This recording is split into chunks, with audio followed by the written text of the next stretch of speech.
Today is Wednesday, September 25th. We'll tell you about what could have been one of President Biden's final speeches on the world stage as president, what he chose to highlight, including what he said about his decision to step aside in the 2024 election. Also, former President Trump and Vice President Harris are both talking this week about a top issue for voters, the economy. Plus, evacuations begin as soon-to-be Hurricane Helene nears Florida. An NFL Hall of Famer reveals his diagnosis that's been linked to concussions. And two zoo animals have become viral sensations around the world, the penguin and hippo making waves. Those stories and even more news to know coming up. Welcome to The Newsworthy. All the day's news in around 10 minutes. Fast, fair, fun, and on the go. I'm Erica Mandy. Thanks so much for being here. You ready? Let's do this. It was President Biden's final speech to the United Nations and possibly one of his last speeches on the world stage as president. And in it, he expressed optimism, saying, quote, "Even from the horrors of war, there's a way forward." Though he still went into the problems at hand. On the Middle East conflict, he urged Israel and Hamas to accept the ceasefire and hostage deal on the table. On Ukraine, he said global cooperation, including the efforts of NATO, had prevented Russian President Putin from taking over Ukraine. In his speech, Biden said we're in another inflection point in world history, that we must come together instead of be pulled apart, and that the choices we make today will determine the future for decades to come. Calls to end wars in the Middle East, Ukraine, and Sudan are expected to dominate the week-long UN General Assembly.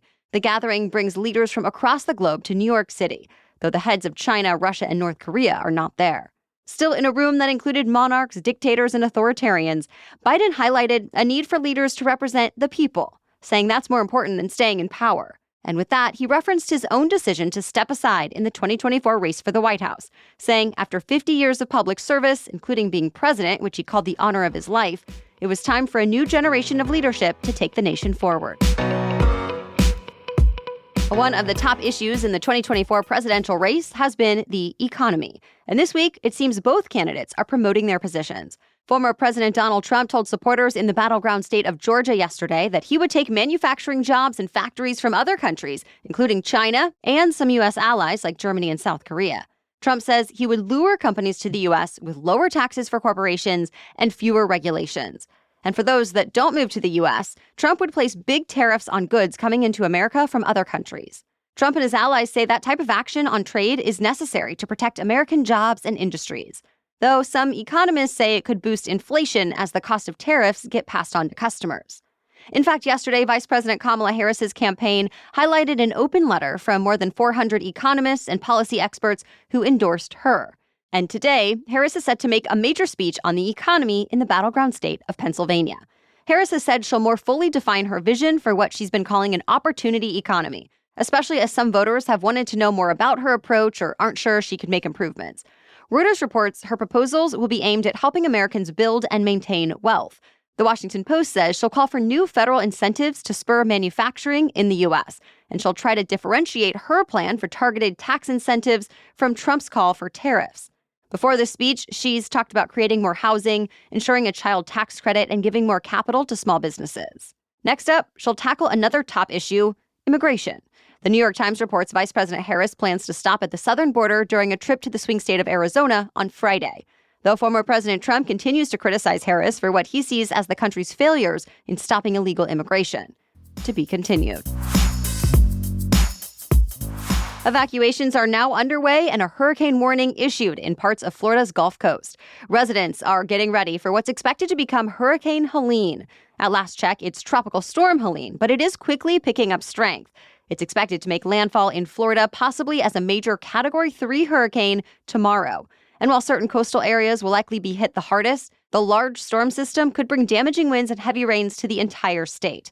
Florida's governor has declared a state of emergency, and the White House has approved a federal emergency declaration. Other parts of the Southeast are preparing as well. Georgia's governor declared a state of emergency, too. It could be impacted with high winds, heavy rainfall, and power outages as Helene moves inland. So we'll have updates tomorrow.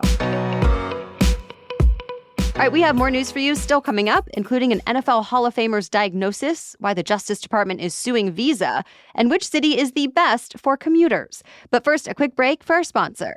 The SKIMS Soft Lounge Collection truly lives up to its name. It is so soft. Every time I get an item in the mail, I pull it out of the bag and I am immediately impressed by the feel of the fabric. Whether it's my SKIMS Soft Lounge long slip dress, the Soft Lounge tank, or the sleep set, I immediately want to put it on and wear it all day long. And often I do, because a lot of the collection can also be worn out of the house. I recently got the Soft Lounge tank paired with the fold-over pant, and it's great because I can wear it lounging around the house, running errands, or dropping my kiddo off at school, and then come back home for a Zoom call, and I'm both comfortable and feel stylish at the same time. In fact, I love having matching sets on hand, like that set or my Soft Lounge sleep set. It's something so simple, but it really just makes me feel put together with very little effort. Shop the SKIMS Soft Lounge Collection at skims.com, now available in sizes extra, extra small to 4X.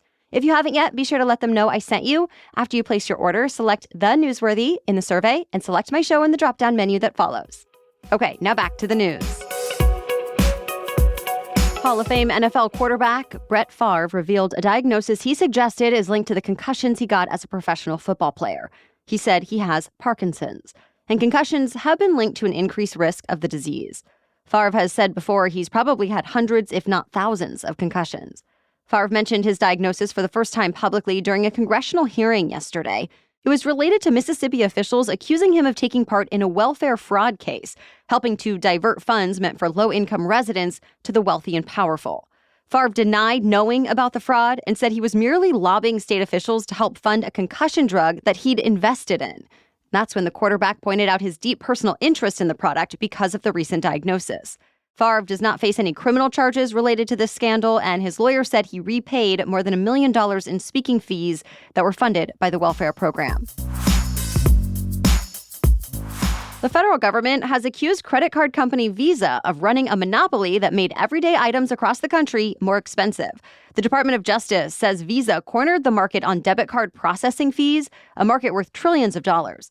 Basically, when you buy something using a debit card, whether it's issued by Visa or MasterCard or someone else, a processing company has to electronically complete the transaction and transfer money from one checking account to another. Payment processors charge money for these services, so Visa allegedly didn't want banks or businesses to use competitors. In this new lawsuit, the DOJ accuses Visa of charging banks and businesses huge fees if they didn't use Visa to process debit card transactions. And when they did use Visa, the company bumped up fees even higher than competitors. Not only that, Visa allegedly paid tech companies like Apple to avoid starting their own payment processing capabilities. Then the DOJ says businesses often pass those fees onto customers, which likely raised prices everywhere from department stores to corner convenience shops. Visa denied these claims made in the suit and said it would vigorously defend itself, adding that Visa is just one of many companies in the payment processing industry, and many smaller new businesses are already thriving. The lawsuit is part of the Biden administration's effort to fight unnecessary fees and payments that make consumer items more expensive.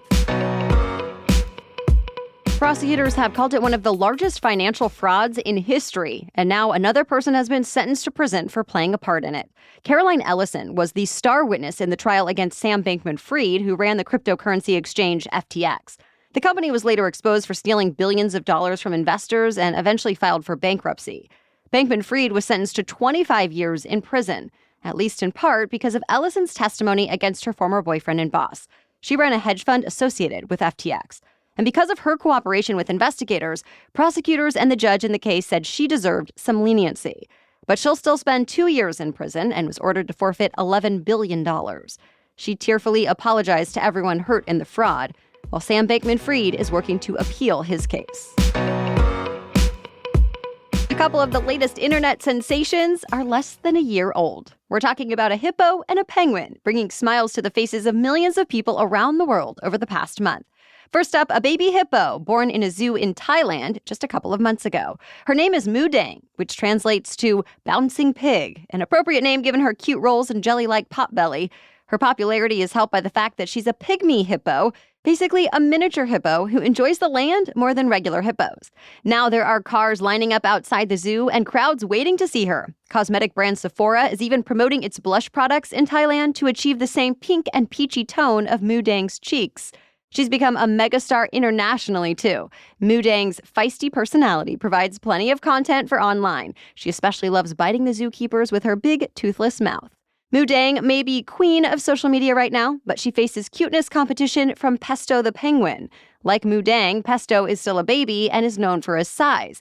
But in this case, he's absurdly bigger than even adult penguins at the Australian zoo where he lives, and his brown down-covered body puffs him up even more. Eventually, that down will be replaced by the signature black and white feathers of adult penguins. But for now, Pesto is enjoying his youthful look and continuing to bulk up by eating 30 fish a day. So if you need a break today or a smile, go look up pictures of Mudang and Pesto. It'll probably help. And that's it for the main news today, so now it's time for Work Wednesday, when we break down one interesting career or work-related news story every Wednesday. But first, a quick thanks to our sponsor. Are you planning a vacation for fall break or the upcoming holidays, but you're kind of dreading the cost? Well, with Ibotta, you can earn cash back on all your purchases, so you can spend more time making memories and less time just dreaming about them. Ibotta is a free app that lets you earn cash back every time you shop. You can save at your favorite grocery stores, Lowe's, Macy's, Sephora, Best Buy, and many more. Other apps give you points that don't amount to much, but with Ibotta, you earn cash back that you can withdraw to your bank account, PayPal, or gift cards. It's really easy to use. You simply add offers in the app, upload your receipt, and voila, the money is yours. It's time you join the over 50 million users who use Ibotta to earn cash back every time they shop. Right now, Ibotta is offering our listeners $5 just for trying Ibotta by using the code Newsworthy when you register. Go to the App Store or Google Play Store and download the free Ibotta app to start earning cash back and use the code Newsworthy. That's IBOTTA in the Google Play or App Store and use that code Newsworthy. Okay, now back to Work Wednesday. For many Americans, the drive to and from work is one of the top gripes about returning to the office. But for a few cities, the commute, even during rush hour, isn't so bad. An analysis of federal data by Harris Poll and ride-sharing company Lyft found that commuters in Milwaukee, Wisconsin get to work the quickest, in less than 22 minutes on average, the shortest commute of any city in the nation. Milwaukee was followed closely by Columbus, Ohio, and Memphis, Tennessee. Commutes in all three cities average right around 22 minutes, though after combining overall speed and cost factors as well, Lyft actually named Columbus, Ohio, the best overall city for commuting.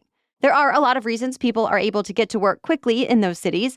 Factors that apparently lead to a fast commute include multiple available routes, availability of public transit, and good urban planning. Memphis, for example, installed new technology that connects all of its stoplights so city officials can manage traffic jams in real time. On the flip side, the country's three biggest cities are where people spend the most time commuting. New York, Los Angeles, and Chicago all cost drivers around 100 hours a year getting to and from work.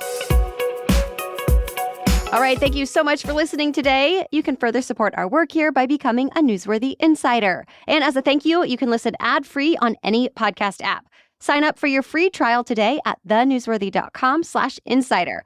And Wondery Plus subscribers can listen to episodes of The Newsworthy ad-free in the Wondery app. We'll catch you up on more news to know tomorrow. Until then, have a great day.